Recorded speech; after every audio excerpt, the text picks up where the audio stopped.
A soil pH test kit. How hard can it be? G'day, I'm Mark from Self Sufficient Me, and in this video I'm going to take you through my very first soil pH test, testing my garden beds. And you might think, Mark, what? You've been gardening for years and you grow a ton of veggies and you've never tested your soil? That's right. I haven't seen a need to test the soil. I mean, I know what pH range tomatoes grow best, but is this really why our tomatoes are growing so well? The only way to know for sure is to test it. So let's just get into it.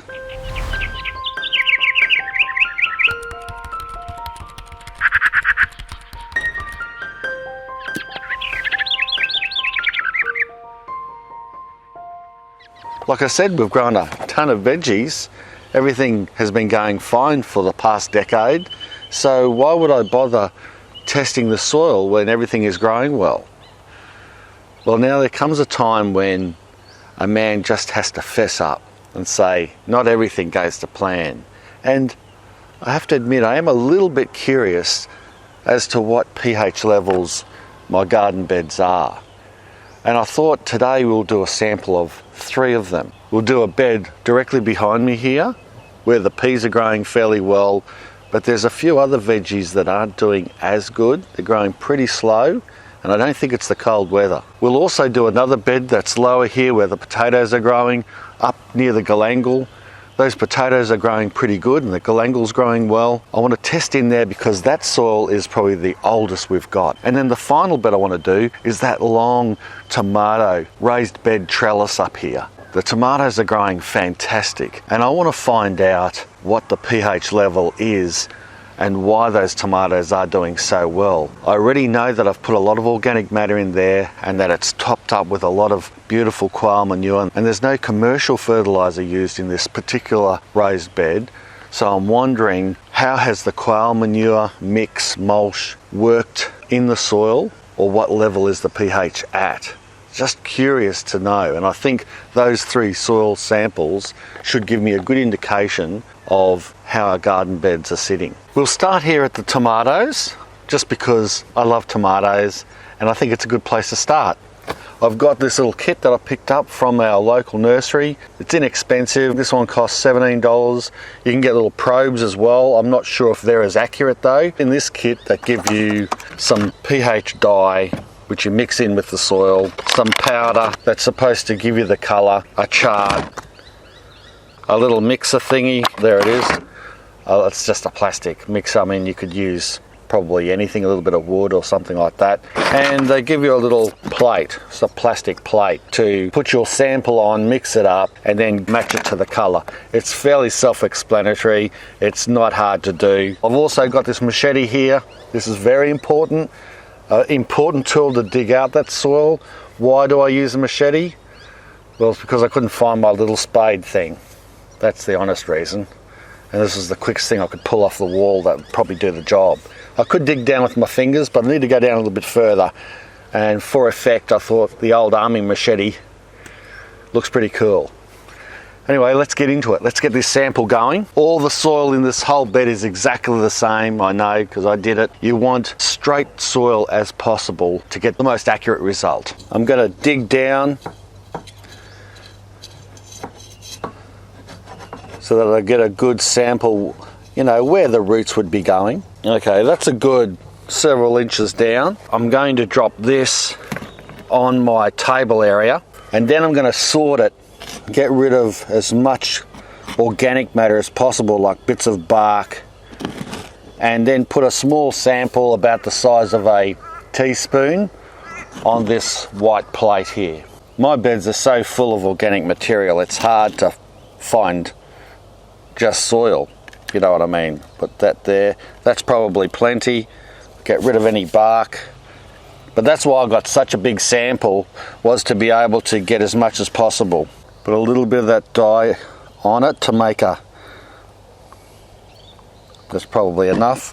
Then you mix it in.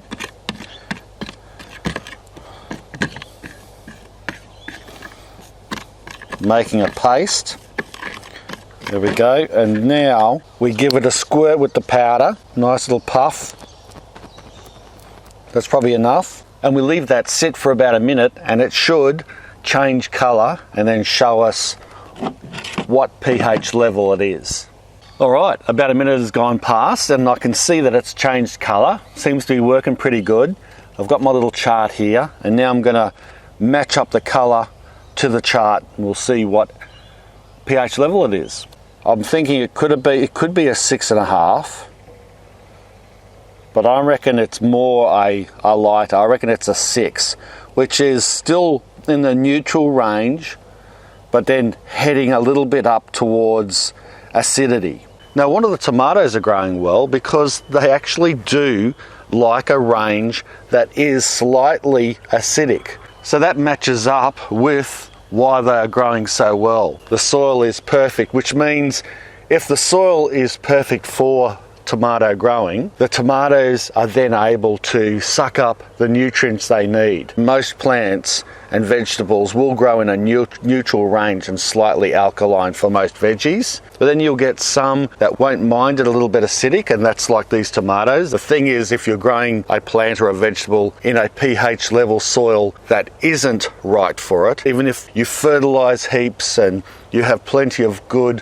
organic matter in there, if the soil is at a too high acidity or too high alkalinity, well, what can happen is those nutrients get locked up and those trace elements, those vitamins and things that the plant needs, those minerals, can't get taken up by the plant, and then the plant will suffer and not grow as well as it should. It'll probably grow, but it just won't grow as well. So that's great. That's the first one, the tomatoes. Let's move on now to the potato bed. I'll have to clean this off, so I'll wash it, clean it off, dry it, and get ready for the next test. Now, the reason I chose this bed is because it's one of our oldest beds. We've had these beds right from the beginning, and over the years we've put a lot of love into the soil here to build it up. And you can see it's a very different type of soil to the soil that was over in the tomatoes. Completely different. This is more charcoaly, it's more darker.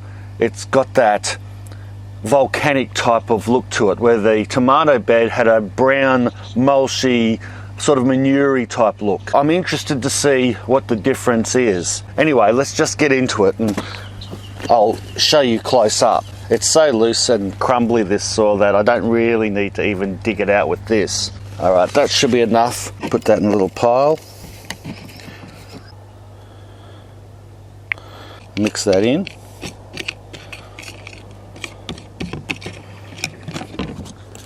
Give it a dust. And we'll wait. Alright, let's have a look. This is definitely a 6.5 to 7. Check it out. Definitely. Probably about a 7 really, which is completely neutral, in the neutral range. Well, there you go. That is interesting. Potatoes do like a more acidic soil like tomatoes, but the tomato bed was a little bit more acidic than this one, and the potatoes are growing fine in it. That means they're taking up nutrients, they're happy, and this bed is a good general bed for most veggies. And it goes to show me now they will grow quite fine in a neutral bed. And that's good, because if you've got a garden bed that has several different types of veggies in it, which a lot of us do, we grow a cross section of veggies, you can know that even though potatoes are slightly acidic or don't mind a bit of an acidic soil, they'll also get along quite fine in a neutral soil where lots of other veggies and herbs like to grow as well. Well, now let's move to our final bed, this one here, and I'm even more interested in this one, primarily because the veggies aren't growing as well as I expected they should be, and I'm wondering what's going on here. The other thing is the soil in these beds are our youngest, and we actually got them from a landscaping supplies company, and I haven't been happy with the quality. I wasn't right at the beginning. I should have done more homework on it. I've done a video about this. You might have seen it. Nevertheless, I'm interested to see if it's actually the soil that is holding back the growth of some of the veggies that were growing in here. The peas are doing quite fine. The rosella did quite fine in this bed last season, but the lettuce, some of the squash, the broccoli, they're not doing as well. So anyway, let's just do this final test and see what we come up with. Yeah, I'm going to go a few inches down here because that's where the plant's roots are. On the top we've got the mulch and it's not going to give as good an indication.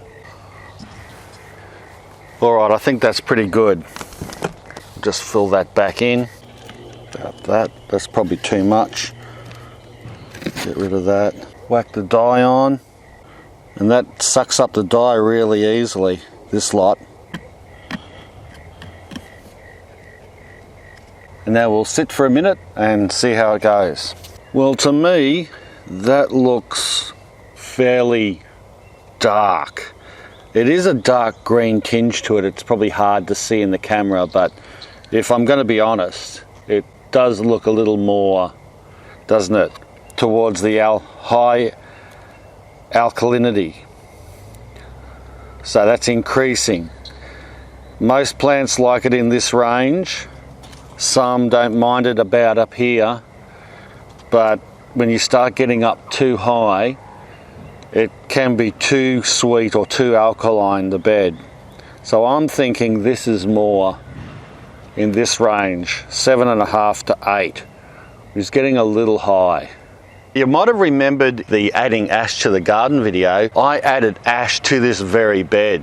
Now in hindsight, that wasn't the best thing to do, seems that this bed is already alkaline enough, and adding ash to this bed is only going to up the alkalinity. If you've got acidic soil, if you add lime or ash to it, that can get that acidity down and get that alkalinity up and get that back into the neutral range or a little bit higher in alkalinity for vegetables that like that type of stuff. And remember, most veggies don't mind a sweeter soil. There's only a few that prefer acidic soil, and most are in the neutral range really. So yes, I'm going to admit it, I made an error there.